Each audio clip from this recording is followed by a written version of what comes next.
having, but the enjoyment of what one has that counts. Kasi baliwala naman kung napakarami mong mga ari-arian, hindi mo naman na-enjoy. Baliwala ko, ang dami mo naipundar, ang dami mong naipon, pagkatapos hindi ka naman nabigyan ng pagkakataon na lasapin ang saya, ang sarap, ang kasiyahan na ibinibigay ng mga bagay na yan. So not all who possess enjoy the possession. And it is one irony of life. So many people work so hard to put up many houses that they never get to live in. Many people work so hard to have many vehicles that they never get to ride and use because of many reasons. One of them, the law of physics, that a man could be only one place at one time. So hindi mo naman na-enjoy yung marami. Marami kang binibili mga damit, pero gaano karaming porsyento sa binibili mong damit ang talagang naiisipan mong gamitin at gusto mong isuot. Kung minsan, pag naisuot mo minsan ng isa, hindi ka nasarapan, nakatihan ka o nahirapan, hindi mo na halos gamitin uli. Pero ayaw mo namang ipamigay, ayaw mo namang alisin sa cabinet mo, pampasikip sa iyong buhay. How much percent of the pairs of shoes people have, especially to those who have many pairs of shoes, do they really get to use often? So sabi, ang dami-dami ng taong pinagsisikapan, pinupundar, pero hindi naman niya ito na-enjoy. And what is the lesson that Solomon is trying to teach us? Enjoy what you have. So you must survey your surroundings, inventory your possessions, and enjoy them all. Isang mahalaga na apat natin nakikita na bubuklat. Subukan nyo magbuklat kayo ng mga cabinet, marirealize, ay may ang ganda pala akong panyo dito, ay may maganda pala akong pamaypay, may maganda pala akong ganun, pero hindi ginagamit. Kasi baka maluma, baka masira, kasi maganda. Pero naluma na ng naluma, at kung hindi man yun ang naluma, kayo ang naluma. No? Kaya mamaya, hindi nyo na rin yan nagamit. Kung minsan magbubukas ka ng mga cabinet ng mga pagkain, ang daming magagandang mga canned goods, masasarap, nag-expire na sa katagalan, ay pinag-iintay ng special visitor para buksan, at naluma na at nakuba na yung lata na baliwala. Solomon is saying, baliwala ang lahat ng iyong tinamasa, pagkatapos inipon, yung pala hindi mo naman magagamit. So every so often as possible, you must take a look and take an inventory of what you have and decide to enjoy what you have. And if you think that you cannot enjoy it in the next 3 or 6 months, give it away. No? Pati po mga damit natin, pagka hindi niya nagamit ng 6 months yan, in the last 6 months, ibig sabihin hindi niya na magagamit yan, ipamigay nyo na para magamit na yan ng iba. Kasi laging hiniwalay mo na, gusto mo na ipamigay, pero nung tingnan mo ulit, teka, maganda pa to, balik na naman sa cabinet. No? Pero ang nangyayari lang, nagiging liability. Do not be obsessed with conservation. Do not be obsessed with preservation. Na baka pag ginamit natin ang sofa, masira. Baka pag ginamit natin yung magandang tea set, mabasag. Baka pag ginamit natin yung magagandang baso, mabasag yung isa, hindi na sila pares-pares. Kasi kung nabasa, kung nasira, naluma, sa paggamit, sulit yon. Pero kahit bagong-bago at ang ganda-ganda, naghihingalo ka na, namatay ka na, hindi mo nagamit, yun ang baliwala. Yun ang sayang. And many people don't want to use precious and beautiful things for fear of losing them. Alam niyo yung kasabihan, something's lost and something's gained in living every day. So kung meron kayo isang magandang bagay at ginamit nyo at saka gagamit nyo na wala tuloy, ganun talaga buhay. Talagang may nawawala, may dumadating, may umaalis. Pero hindi nga nawawala dahil naka-estante, naka-cabinet, naka-lock. It's as good as wala. Kasi hindi natin nagamit. Ang dami mga tao, ang dami nilang Bibles. Pag-araw naming Bible, pero isa lang naman ang ginagamit nila, you give it away. So that people will have good use for your Bibles. Except if you're a scholar and you're always wanting to refer to different versions, but give them away. Ang dami nating gamit, kahit tayo tinatawag na mahirap o hindi tayo mayaman, ang dami pa rin nakatago. Ang kagandang mga panyo, mga bordado, hindi na nagagamit kahit kailan. Yung pala hahawakan niya pagka siya'y nakaburol. Ay, ang ganda ng panyo ng patay. So, gamitin. Do not be obsessed with fear of breaking things. Ganun talaga, things get broken. Parang natatakot ka palang mabalian, so hindi ka na nag-sports. Natatakot ka palang malunod, so hindi ka na lumangoy o nag-swimming. Natatakot kang bumangga yung sasakyan, so hindi ka na umaalis ng bahay. Dapat ang tao na bubuhay siya ng buong buhay, ginagawa niya lahat ng pwede niyang gawin para makaiwas siya sa mga sakuna at ipinapasa Diyos na niya yung resulta nun. But go on living, because life is short. As we have been told that life is 70 years.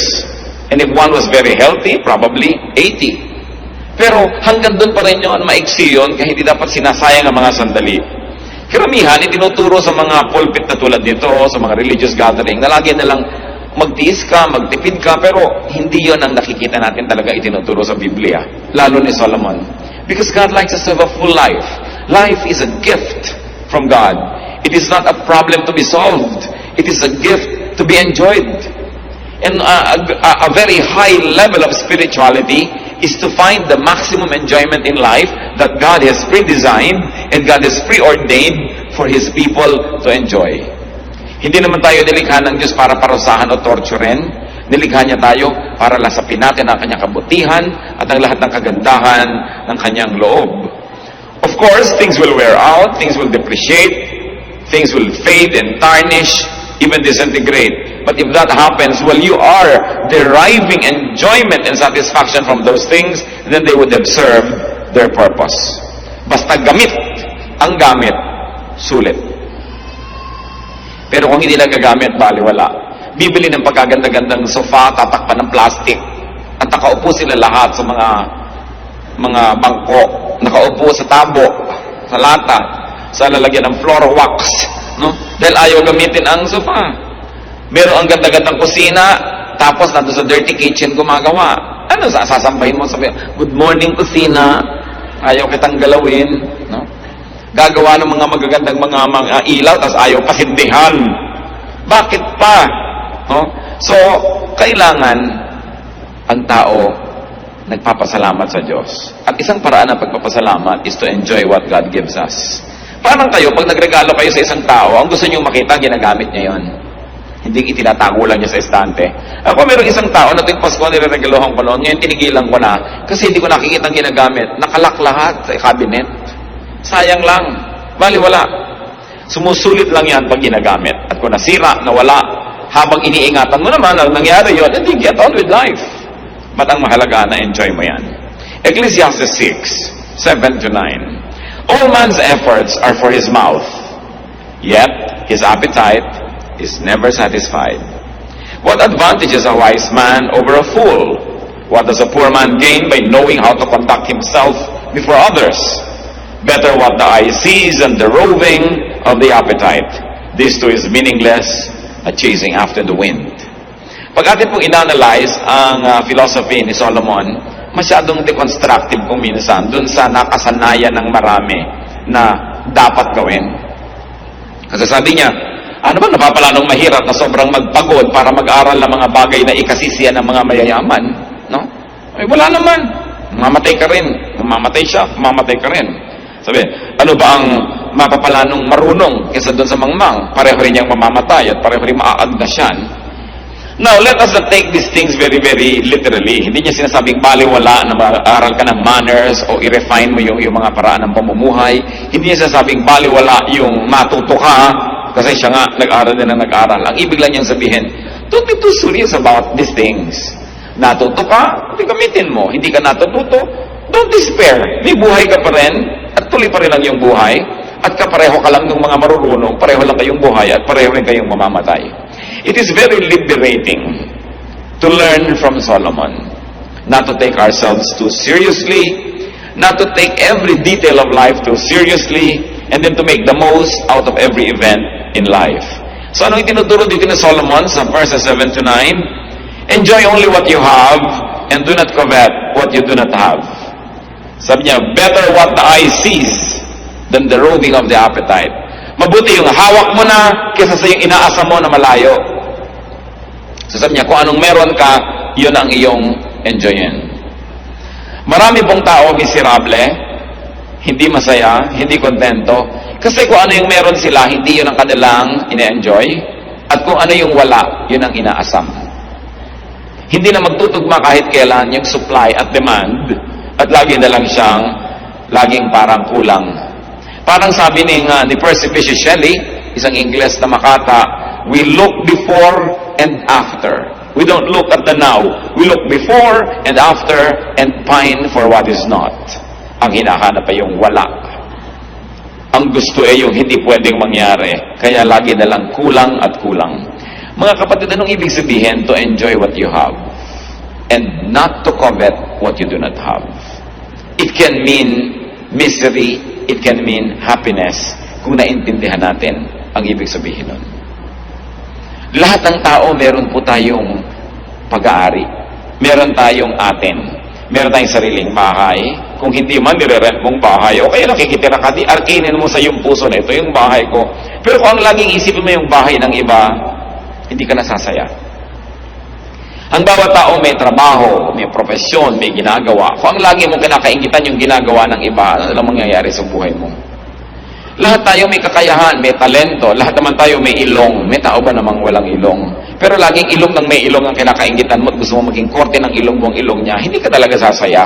Ang sinasabi ni Solomon, ayan ka, maraming binigay sa iyo ang Diyos. May mata ka, may ilong ka, may kamay ka, may kulay ka, yan ang kutis mo. Ba't laging gusto mong maiba yan? Kaya lagi ka nalang laging kulang, kaya lagi ka nalang hindi masaya. Desiring this man's art or that man's scope, with what I most enjoy, contented least. Sabi naman ni Shakespeare. Lagi nila gusto ko yung kaya niya, yung ginagawa niya, yung talento niya. Kaya tuloy nagsisikap ang tao at sabi ni Solomon, napakaraming pagsisikap ng tao dahil lang sa inggit sa kapwa. Kaya lang naman aral lang aral, hindi naman dahil gustong matuto, dahil gusto niya mas mataas yung grade niya kaysa sa kanyang classmate.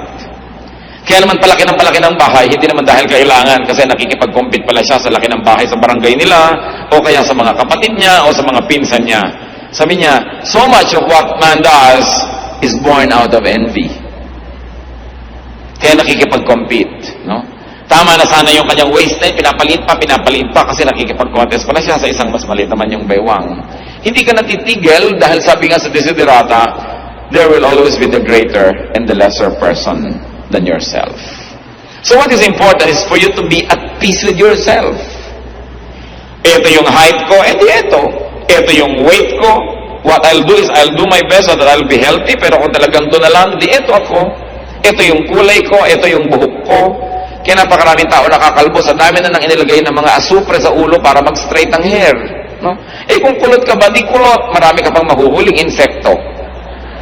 Bakit laging kailangan iba? No? And because of the evils of advertising that forever makes you unhappy with yourself, forever making you covet what other people are and what they have, then people end up being unhappy. So do not covet what you do not have. Ecclesiastes 6:10 to 11. What exists has already been named, and what man is has been known. No man can contend with the one who is stronger than he. At sino yung nire-refer dyan na stronger? Ang Diyos. The more the words, the less the meaning. And how does that profit anyone? So what is Solomon trying to say? That life has been pre-designed. Huwag ka na makipagtalo na may gravity. Meron talaga. No? Di ba ang laging ginagawa ng mga beauty products? Defy gravity. No? Para ka magwawagi, ay talaga namang may gravity. No? Lagi na lamang na yung araw ginagawa mong gabi, yung gabi ginagawa mong araw, wala nang tugma. Laging lihis. Sabi, huwag ka na lang makipag-contest dun sa nakatakda na. Mag-adjust ka na lang, sasaya ka pa. It is pointless to argue with God. Meron pang, bakit ba ako naging Pilipino? Sana dapat ako Eskimo. Pilipino ka nga, kahit mag-isay ka dyan, mapapalitan mo ba yung katotohanan na yon? So, magpakabuting Pilipino ka na. Maraming, bakit ba ako'y pinanganak na mahirap? Mapapalitan mo pa ba yung araw ng iyong kapanganakan at ang iyong sitwasyon? So, gusto mo palang umasenso, paasensohin mo lang sarili mo. Pero huwag mo nang sisihin yung mga magulang, sisihin mo lumaki ka sa isang pulo, sa isang probinsya, kasi ganito, kasi ganyan. Sabi ni Solomon, walang mangyayari. Nakatakda na yan. Mag-adjust ka na lang, sasaya ka pa. So it is pointless to complain about life. Dahil sabi niya, how can you find somebody who is strong? Meaning God. If God in His infinite wisdom has so ordained that this is going to be like this, then let it be.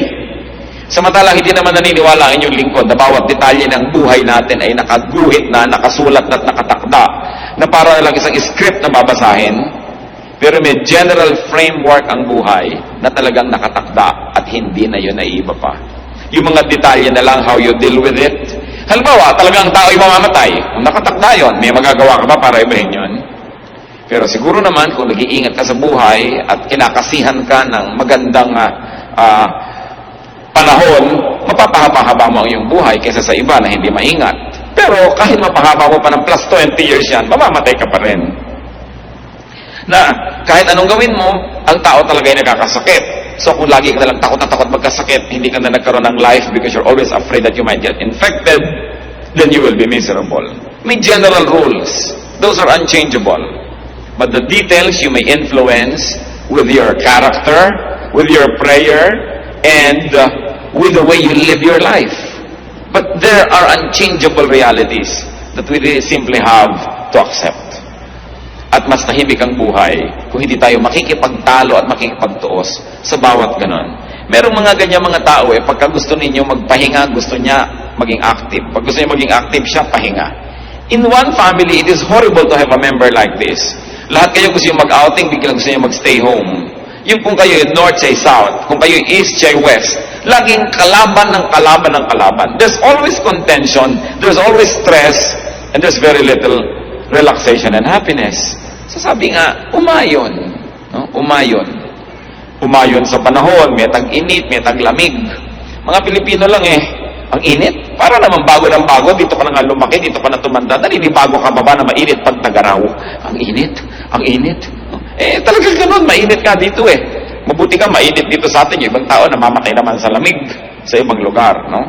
So, laging baligtad. Alam niyo ba na isa sa mga pinakamabiling tsokolate sa Amerika na tinatangkilik ng mga Pilipino? Choknat.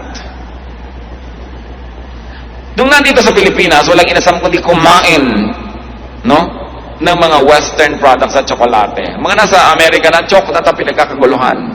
Skyflakes. Pinagkakaguluhan yan, no? Sa mga tindahan ng mga Philippine food sa Amerika. Kung ba't nung nandun, ang inaasa mo yung pagkain dito, nung nandito, ang inaasa mo yung pagkain doon, kaya hindi na kahit kailan mag-swak. Pagka nandito, nagbabakasyon, ay sa Amerika, ganito, mabuti pa sa Amerika, mabuti pa sa Amerika. Pero pag nandito mo sa Amerika, ay, alam mo sa Pilipinas, ganito, ganon. Kahit sana lang siya lumagay, hindi siya masaya. Dapat pag binuksan mo ang iyong maleta, isang araw ka lang nandun, treat it as your home and make it your home. Adjust. People who adjust become happier. And Solomon says that the more argumentation, the more philosophizing, the less sense. So the silence of the wise is more enriching than the speech of fools. Binanggit niya yan. The foolish are always talking. They're always complaining. Silence is a speech. Kaya even the silence of God can be the answer to our prayers. It's already the answer. Silence. Pagka tayo may mga tinatanong, hindi sumasagot. Huy, sumagot ka. Silence is the answer. No? Nagte-text ka sa tao, hindi ka sinasagot. Ba't di ka sumasagot? Gusto mo sabihin, yung hindi ko pag-text sa'yo, yun ang sagot ko, ayoko makipag-text sa'yo. Yun ang sagot. Hindi mo ba kayang maintindihan yung silence? When yet Solomon is saying, people are always talking, and fools are always displaying their ignorance by talking a lot. And especially when you talk against life. When you talk against who you are. Tayo mga Pilipino, mahilig pababain ang sarili natin. Laging talking against Filipino-ness, against our culture, against our country. So anong nangyayari? May nasosolve ba tayo? Wala din. Dahil may kapangyarihan po yung spoken word. It is very mysterious, but usually what you always say, begin to happen. Kaya kung ano yung gusto natin mangyari, yan ang sabihin mo. Kung gusto mong yung anak mo ay sumipag, laging, ang sipag ng batang ito. Masipag yan. Ang sipag niya, hindi lagi sabihin, batang yan tamad. Lalo nagkakatamad-tamad. No? Pagka sinabi mo, mahirap na sundo yung biyanan ko, ang hirap talaga. Ako, mahirap maugali niyan. Lalong lumalala. Isang hiwaga yan na dapat nating sigurong arukin at pag-aralan, the power of the spoken word. Sa bagay, hindi naman katakataka. Kasi ang Diyos nga, sinabi niya, let there be light. Nagkakalight. No? Let this happen, nangyayari. We were created in God's image. So, mahirap bang ma-connect na may kapangyarihan ng ating salita. So, talk positive. No? Instead, negative. Because what we say have a mysterious way of becoming real in our lives. Then, verse 12 of Ecclesiastes 6. For who knows what is good for a man in life? During the few and meaningless days he passes through life, through like a shadow. Who can tell him what will happen under the sun after he is gone? Itinatanong ni Solomon, sino nga bang nakakaalam kung ano ang mabuti para sa tao? Sino ang makakapagsabi kung ano ang mabuti para sa kanyang kapwa? Dito sa maiksing buhay na ito, na napakarami namang walang kahulugan. Meron bang makapagsasabi kung ano ang naghihintay na bukas sa atin? Kung ano ang mangyayari sa hinaharap? So what is Solomon trying to say here? That no one really knows the mystery of life.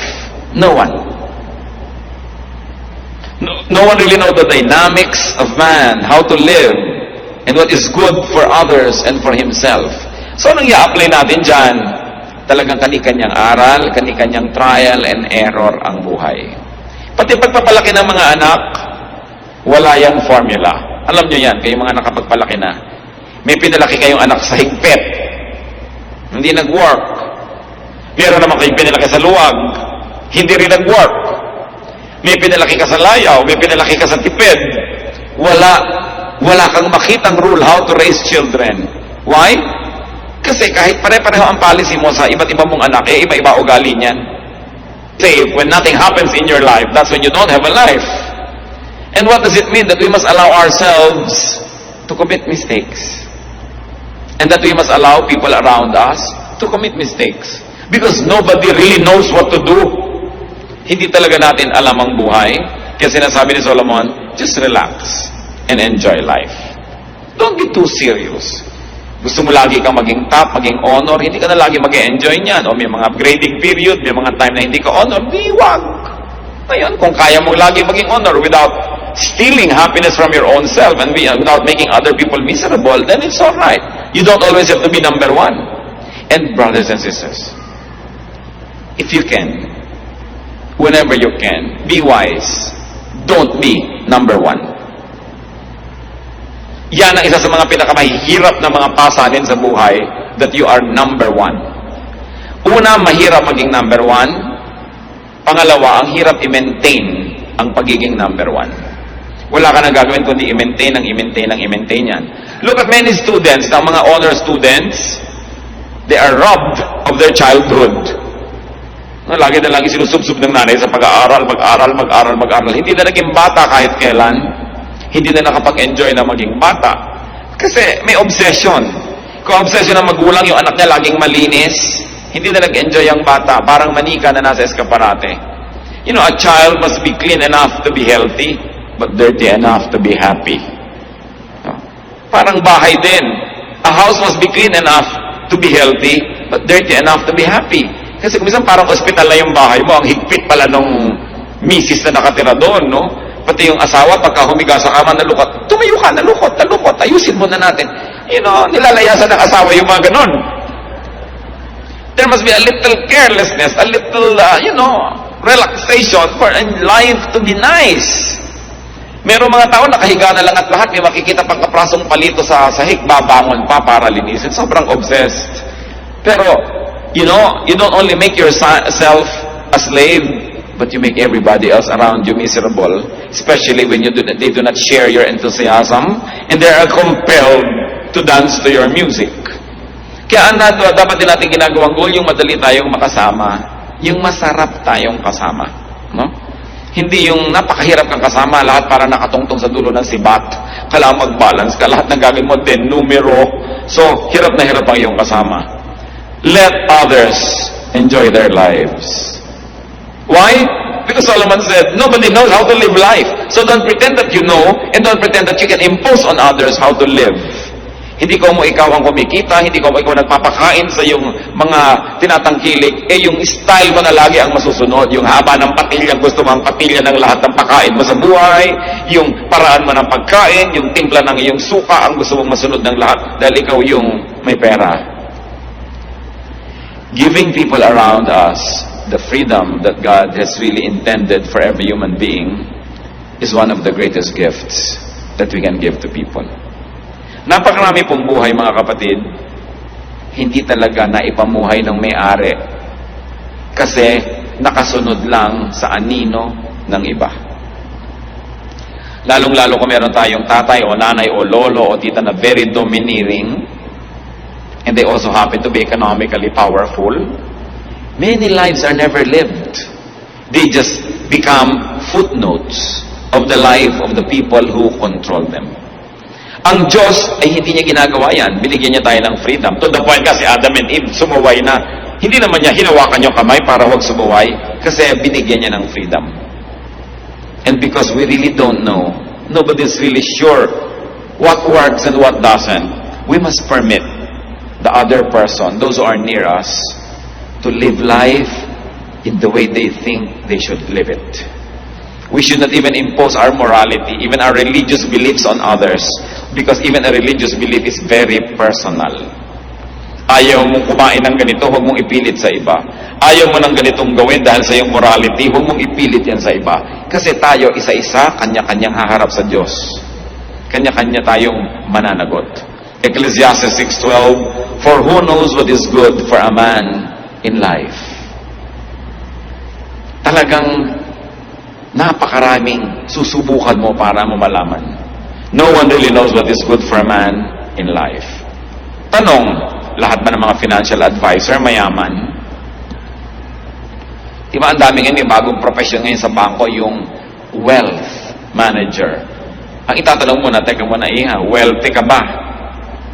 Hindi po, empleyado po ako dito. Anong malay mo na mag-manage ng wealth ko? Wala ka naman palang wealth, no? At hindi mo naman pala nagawang wealthy ang iyong sarili. Mga counselor, no, kaya kung counselor, itong tama. Teka, tahimik ba ang buhay mo? Payapa ba kayo mag-asawa? No? Tahimik ba ang iyong pamilya? Tapos counsel ka ng counsel dyan. So, do all counselors enjoy a peaceful life? Are all doctors healthy? Are all caregivers strong? Are all preachers godly? Can fortune tellers tell their own fortunes? Bakit marami manghuhula na mamatay, hindi nila nahulaan na mamamatay sila? No? Can all fortune tellers foretell their own future? Are parents and elders always right? You know that the answer to all this is no. So who are we to impose on others? Ang Diyos ang lumikha sa bawat isa sa atin. Meron tayong mga hiram na mga roles. May authority ka over your children, over, or your students, kung teacher ka. Pero hiram na role lang yon kasi ang tunay lang na authority, Diyos. At ang Diyos, God sets people free. God allows people to know even through elimination and through committing an error. So they say, it was wrong, then I know I'm better now. We must never live the lives of others for them. At yan ang problema ng mga taong sobrang dominante. Control natin ang lahat. Let go. Because they don't enjoy and neither do you. Since no one really knows and understands life, we should be cautious in giving advice, in imposing our beliefs on others. Ecclesiastes 6:8, what advantage has a wise man over a fool? What does a poor man gain by knowing how to conduct himself before others? The obvious answer is wala. Wala naman. So kaya, ang tanong, ano ngayon ang mahalaga sa buhay? Ang dami ko lang nakita mga turista sa iba't ibang panig ng mundo. Pagkatatanda na, talagang halos gumapang na lang sa 3 hakbang, halos hindi na maka-enjoy, noon pa nila naisipang mag-tour. Because one of the ironies of life is, retirement money nila yon, hindi naman ibibigay sa kanila habang malakas pa sila. So you see, yung mga biro ng buhay, kung kailan ka nabigyan ng pera, yung hindi ka na makakagalaw, so, dapat minamaximize natin habang tayo may lakas, habang tayo may kamataan na lalalabi sa ating katawan, i-maximize yun na yung pwedeng gawin. Because you are not sure if your strength will stretch together with your years. Kaya sayang yung hindi ko pa ito nagawa noon, hindi ko pa nagawa. That's why we counsel young people not to marry very early. Kasi pag nag-asawa ka, lalo nagkaanak ka na, ang dami mo nang hindi magawa eh. No? Na dapat sana, sa edad mo na yun, nagagawa mo pa. Kaya nasisira ko, napakaaga ko minsan ang nagiging mga pag-aasawa, lalo't wala namang maraming pera. Live while you are alive. Kung atin pong kukuhanin yung central teaching ng Ecclesiastes, yun eh. God gave you life, live it to the fullest. Don't let others live it for you, and don't live their lives for them. So what do you have that you do not enjoy? Dapat siguro balikan natin yun. Ecclesiastes 6:9, better what the eye sees than the roving of the appetite. Mas mabuti pa yung nasa sayo kahit konti kesa yung malaki pero hindi naman sayo at inaasam mo lang. Ang ibig sabihin nitong si Solomon. Mag-review tayo mga kapatid. Anong meron kayo na hindi nyo na-enjoy? Maaaring mga material possessions, maaaring talent or skill, maaaring friendship and social skill, kasi hindi pwedeng walang-wala ka. Laging meron ka. May kaibigan ka, may kakilala ka, may kakayahan ka, may talent, meron kang damit, meron ka sigurong bahay, kung ano man yon. Pero isang pagtataksil sa kabutihan ng Diyos na yung meron tayo, hindi natin ma-enjoy. Pagkatapos, aasam-asam ka dun sa nasa iba at wala ka. Baligtad. At ito pong Ecclesiastes 6:9 na ito, napakalinaw sa contemporary English version. Sabi, it is better to enjoy what we have than to always want something else, because that makes no sense. It makes no more sense than chasing the wind. Aming Diyos, kami po ay nagpapasalamat dahil marami kayong binibigay sa amin. Kung kami binigyan mo ng anak, salamat. Kung kami binibigyan mo ng asawa, salamat.